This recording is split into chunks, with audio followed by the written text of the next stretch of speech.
রাম মন্দির নিয়ে এত আন্দোলন এবং মন্দির বানিয়েও দেওয়া, তারপরেও কেন হেরেছি? কারণটা পৌরাণিক। অযোধ্যার লোক রামকে ছাড়েনি, সীতাকে বনবাসে পাঠিয়েছে। মোদিকে, যোগীকে, হারের পর বিস্ফোরক দিলীপ ঘোষ। তিনি বলছেন অযোধ্যার লোক রামকে ছাড়েনি, মোদি যোগী তো অনেক দূর। বুধবার সকালে নিউ টাউন ইকো পার্কে প্রাতঃভ্রমণে আসেন পরাজিত বিজেপি প্রার্থী দিলীপ ঘোষ। মঙ্গলবার বাংলায় সর্বত্র সবুজ ঝড়, আর তাতেই বধ হয়েছে বিজেপি। পরাজিত হয়েছেন তাবর তাবর সমস্ত বিজেপি নেতারা, বাদ যায়নি দিলীপ ঘোষও। তিনি হেরে গিয়েছেন, আর তাতেই দলের স্ট্র্যাটেজি নিয়ে আঙুল তুলেছেন। তিনি রাম মন্দির প্রসঙ্গে বলেন যে রাম মন্দির আন্দোলন যখন প্রথম শুরু হয় তখন ওখানে সিপিআই জিতত, তারপর বিনয় কাঠিয়ারকে ওখানে নিয়ে এসে জেতা হয়। রাম মন্দির নিয়ে এত আন্দোলন এবং মন্দির বানিয়েও দেওয়া হলো, তারপরেও কেন হেরেছি? কারণটা পৌরাণিক। অযোধ্যার লোক রামকে ছাড়েনি, সীতাকে বনবাসে পাঠিয়েছে। মোদি কে, যোগী কে? কি বলছেন দিলীপ ঘোষ, শুনুন। রাম মন্দির আন্দোলন যখন শুরু হয় সেই সময়ও বিজেপি ওখানে জিততো না, সিপিআই জিতত, মিত্রসেন যাদব জিততেন। তো সেই সময় বিনয় কাটিয়ারকে নিয়ে আসে, তিনি আরএসএসের প্রচারক ছিলেন, সোজা তিনি আন্দোলনের মুখ ছিলেন, তাকে নিয়ে এসে জেতা হয়। তারপর থেকে আমরা জিতে এসেছি। কিন্তু রাম মন্দির নিয়ে এত বেশি আন্দোলন, রাম মন্দির বানিয়ে দেওয়া সব করার পরে কেন হেরেছি, আমার মনে হয় এটা একটা পৌরাণিক কারণও আছে। অযোধ্যার লোক রামকেই ছাড়েনি, সীতাকে বনবাসে পাঠিয়েছে, তো মোদিকে, যোগীকে। দলের অন্দরে কাঠিবাজি প্রসঙ্গে দিলীপ ঘোষ বলেন যে কালাপানি কাকে বলে আমি জানি। চক্রান্ত এবং কাঠিবাজির রাজনীতি এটা দেখেছি, এটা রাজনীতির অঙ্গ। আমি ব্যাপারটা সেইভাবেই নিয়েছি, আর পরেও যথেষ্ট পরিশ্রম করেছি, কিন্তু সফলতা আসেনি। রাজনীতিতে সবাই কাঠি নিয়ে ঘুরতে থাকে। কি বলছেন দিলীপ ঘোষ, শুনুন। আন্দামান আগেই ঘুরে এসছে দিলীপ ঘোষ, যেন কালাপানিটা আমি জানি, আর কেউ জানে না।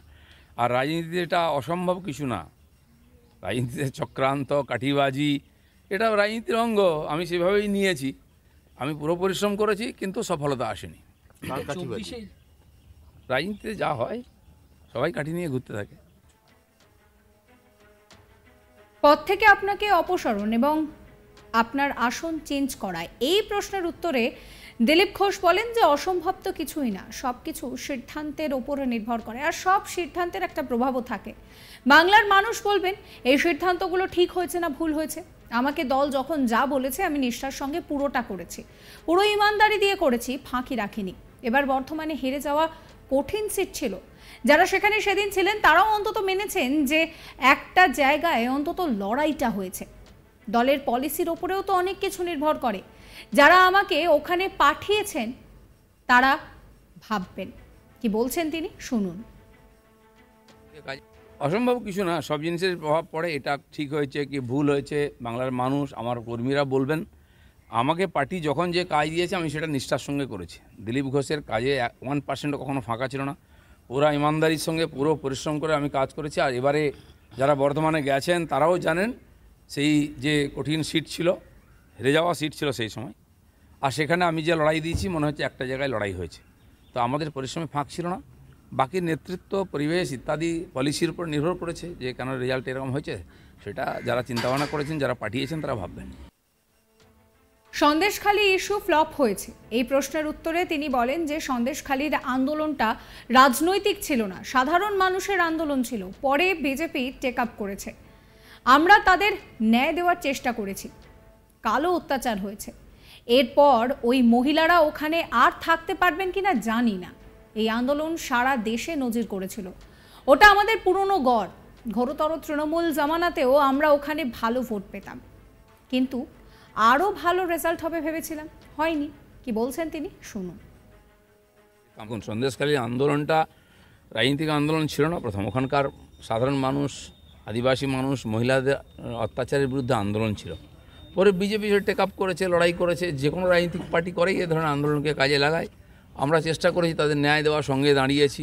টিএমসি চাপা দেওয়ার চেষ্টা করেছে, প্রচণ্ড অত্যাচার করেছে, কালকেও অত্যাচার হয়েছে। আগামী দিনে তারা ওইখানে থাকতে পারবে কিনা, সেই মহিলারা যারা আন্দোলন করেছে, এই পরিস্থিতি আছে। এই যে একটা ঐতিহাসিক ঘটনা এবং মহিলারা আন্দোলন করে সারা দেশের সামনে উদাহরণ প্রস্তুত করেছেন, এটা তো তার জন্য তাদেরকে স্যালুট করা উচিত। বাকি আগামী দিনে কী হবে দেখা যাক। তার ফল সন্দেশখালী, হিঙ্গলগঞ্জ বিধানসভা বিজেপির বহু পুরনো গড়, 20-30-40 হাজার ভোট আমরা ওখানে পেতাম, যখন সারা বাংলাদেশ 10% ভোট পাইনি, 4% ভোট পেতাম। তো সেখানকার মানুষ আমাদের সঙ্গে ছিলই, আছে, কিন্তু আরও ভালো হওয়া উচিত ছিল রেজাল্ট, সেটা হয়নি। সারা পশ্চিমবাংলা তথা ভারতবর্ষও নেগেটিভ হয়েছে। রাম মন্দির নিয়ে এত আন্দোলন এবং মন্দির বানিয়ে দেওয়া, তারপরেও হার কেন হয়েছে? কারণটা নাকি পৌরাণিক। অযোধ্যার লোক রামকে ছাড়েনি, সীতাকে বনবাসে পাঠিয়েছে। মোদিকে, যোগীকে। হারের পর এক প্রকার বিস্ফোরক দিলীপ ঘোষ। তিনি বলছেন যে অযোধ্যার লোক রামকে ছাড়েনি, মোদি যোগী তো অনেক দূর।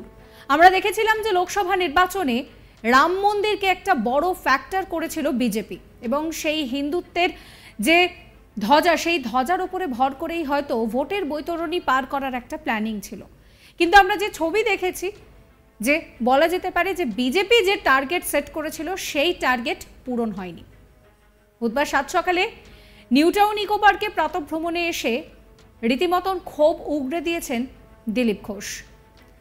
মঙ্গলবার বাংলায় সর্বত্র সবুজ ঝড়, আর তাতে বধ হয়েছে বিজেপি। পরাজিত হয়েছেন তাবড় তাবড় সমস্ত বিজেপি নেতারা, বাদ যাননি দিলীপ ঘোষও। তিনিও হেরে গিয়েছেন, আর তাতেই দলের স্ট্র্যাটেজি নিয়ে আঙুল তুলছেন।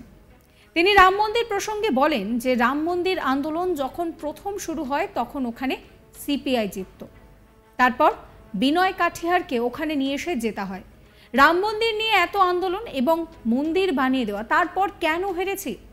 কারণটা পৌরাণিক। অযোধ্যার লোক রামকে ছাড়েনি, সীতাকে বনবাসে পাঠিয়েছে। মোদিকে, যোগীকে। কি বলছেন দিলীপ ঘোষ, শোনাব। রাম মন্দির আন্দোলন যখন শুরু হয় সেই সময়ও বিজেপি ওখানে জিততো না, সিপিআই জিতত, মিত্রসেন যাদব জিততেন। তো সেই সময় বিনয় কাটিয়ারকে নিয়ে আসে, তিনি আরএসএসের প্রচারক ছিলেন, সোজা তিনি আন্দোলনের মুখ ছিলেন, তাকে নিয়ে এসে জেতা হয়। তারপর থেকে আমরা জিতে এসেছি। কিন্তু রাম মন্দির নিয়ে এত বেশি আন্দোলন, রাম মন্দির বানিয়ে দেওয়া, সব করার পরে কেন হেরেছি, আমার মনে হয় এটা একটা পৌরাণিক কারণও আছে। অযোধ্যার লোক রামকেই ছাড়েনি, সীতাকে বনবাসে পাঠিয়েছে, তো মোদিকে, যোগীকে। আন্দামান আগেই ঘুরে এসছে দিলীপ ঘোষ, এই জন্য কালাপানিটা আমি জানি, আর কেউ জানে না। আর রাজনীতিতে এটা অসম্ভব কিছু না।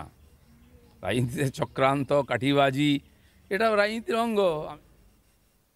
সাবস্ক্রাইব করবেন আজ তাক বাংলার ইউটিউব চ্যানেলকে, ফলো করবেন হোয়াটসঅ্যাপ চ্যানেলও।